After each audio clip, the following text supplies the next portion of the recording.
Lagi dengan saya di Kanawayan. Kali ini saya akan bahas lanjutan dari pembahasan soal ulangan umum semester genap untuk matematika kelas 7. Oke, kita langsung aja ke soal pertama. Sebuah sudut sama dengan 2/7 sudut pelurusnya. Besar sudut itu adalah, nah jadi 2/7 dari pelurusnya. Jadi pelurusnya kita anggap sebagai X, sehingga prosesnya untuk mendapatkan adalah 2/7 X ditambah dengan X nya, jadi pelurusnya adalah X, kemudian sudut yang dimaksud adalah 2/7 X nya, sehingga didapatlah 9/7 X sama dengan 180 derajat. Maka X nya sama dengan 180 derajat dikali 7 dibagi 9, dapatlah X nya 140 derajat. Tapi yang kita cari adalah 2/7 dari X nya atau 2/7 dari 140. Berarti jawaban yang sesuai adalah yang 40, yang A ya. Jadi bukan 140, ingat. Oke, kita lanjutkan ke soal nomor 12. Sudut terkecil yang terbentuk antara jarum pendek dan jarum panjang pada pukul 10.20 adalah. Nah, kalau 10.20 itu posisi jarumnya adalah di atas angka 10 dan jarum panjangnya berada di tepat angka 4. Kalau saya gambarkan seperti ini. Nah, sudut terkecil yang terbentuk itu bisa kita perhatikan, itu besar sudutnya kalau tepat di angka 10 dan angka 4 itu besar sudutnya 180 derajat. Kenapa? Karena angka 4 dan angka 10 itu kalau kita perhatikan posisinya lurus, berarti kalau sudut lurus adalah 180 derajat. Jadi bergeser lagi 2 detik jadinya, 2 menit ya, 2 geser di atas angka 10, jadi hitungannya adalah 170 derajat. Oke, kelanjutannya nomor 13. Jika sudut yang besarnya P derajat dalam sepihak dengan sudut yang besarnya Q derajat, dan diketahui sudut Q-nya sama dengan 96 derajat, maka nilai sudut P adalah, jadi kalau yang namanya sepihak, kalau dijumlahkan dia berjumlah 180 derajat. Nah, jumlah dua sudut dalam sepihak besarnya 180 derajat. Jadi bisa kita tuliskan sudut P derajat ditambah sudut Q derajat sama dengan 180 derajat. Nah, jadi untuk mendapatkan sudut P adalah 180 derajat dikurangi dengan sudut Q, yaitu 180 derajat dikurangi 96 derajat. Maka sudut P-nya adalah 84 derajat. Jadi jawaban yang sesuai adalah pilihan B. Oke, kita lanjutkan ke soal nomor 14.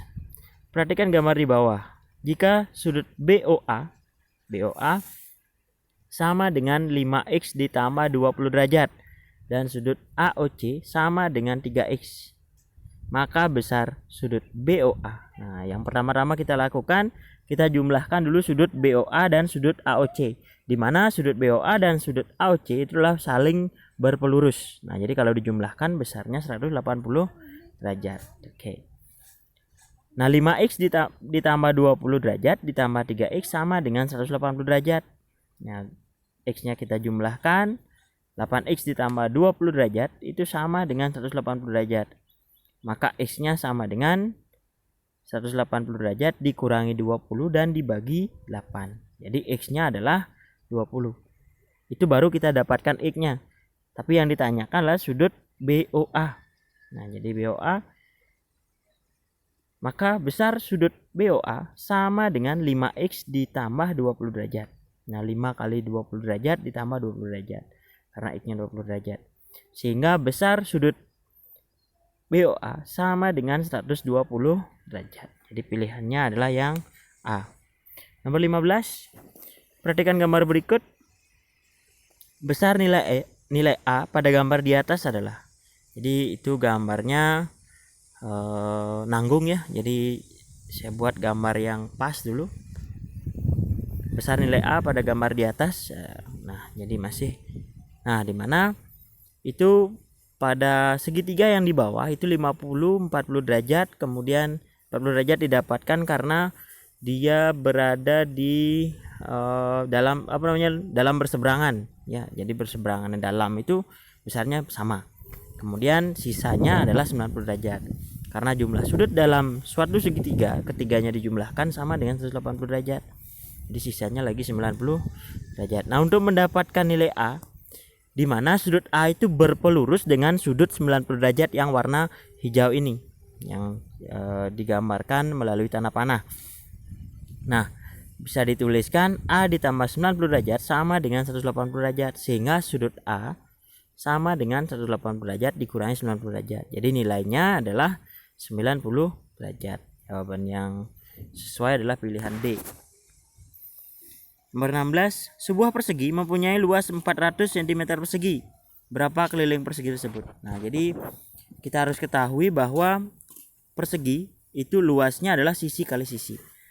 Nah, untuk mendapatkan panjang sisinya berarti kita akarkan 400 itu.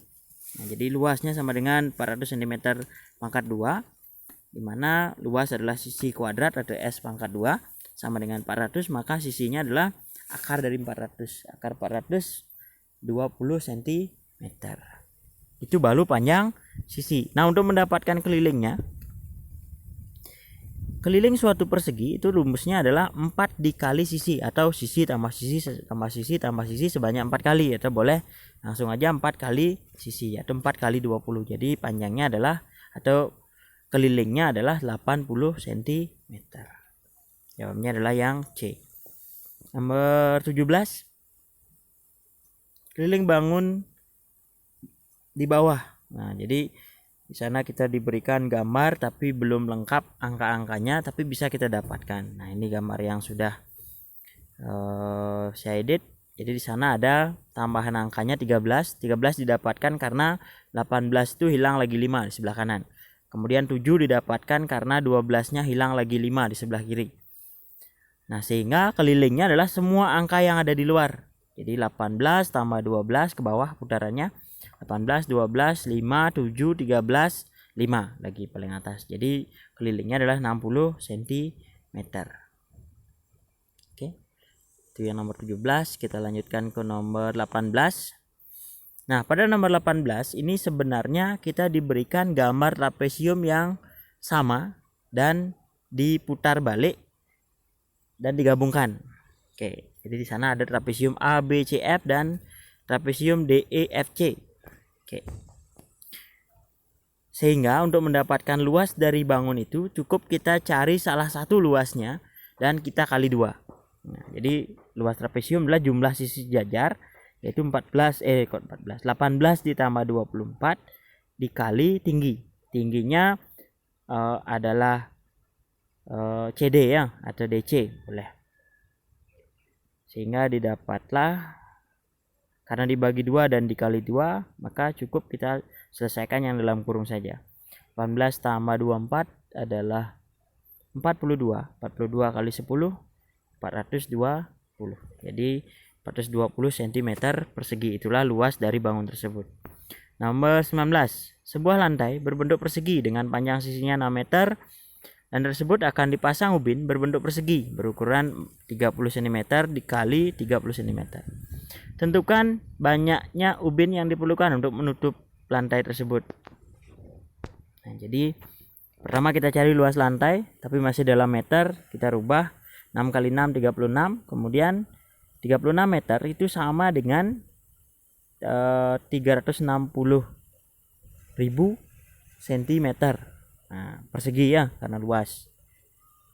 Nah, banyak ubin yang diperlukan, jadi 360.000-nya itu dibagi dengan luas dari ubinnya. Luas ubin adalah 30 kali 30 itu 900.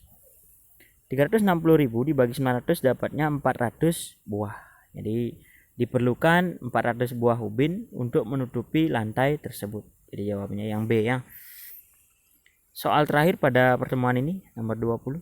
Perhatikan gambar di bawah ini, hitunglah luas bangun yang diarsir. Nah, yang diarsir itu bangunnya kalau kita perhatikan itu bentuknya seperti huruf L, tapi tebal ya. Nah, kalau gambarnya diolah sedikit, dia akan menjadi 3 persegi yang sama. Dia ada atas, pojok, kemudian kanan. Untuk mendapatkan luas dari bangun tersebut berarti kita kalikan 3 luas persegi tersebut, berarti 3 kali sisi, dimana panjang sisinya adalah 8, 3 kali 8 kali 8 64, berarti 3 kali 64 adalah 192 cm persegi. Nah, jawaban yang sesuai adalah pilihan D. Oke, mungkin itu yang bisa saya sampaikan pada pertemuan kali ini. Nah, bagi yang baru bergabung ya, yang sudah menyaksikan juga, jangan lupa dukungannya melalui like dan subscribe pada channel saya ini. Dan sampai ketemu pada pertemuan berikutnya. Salam matematika di rumah aja. Sehat selalu.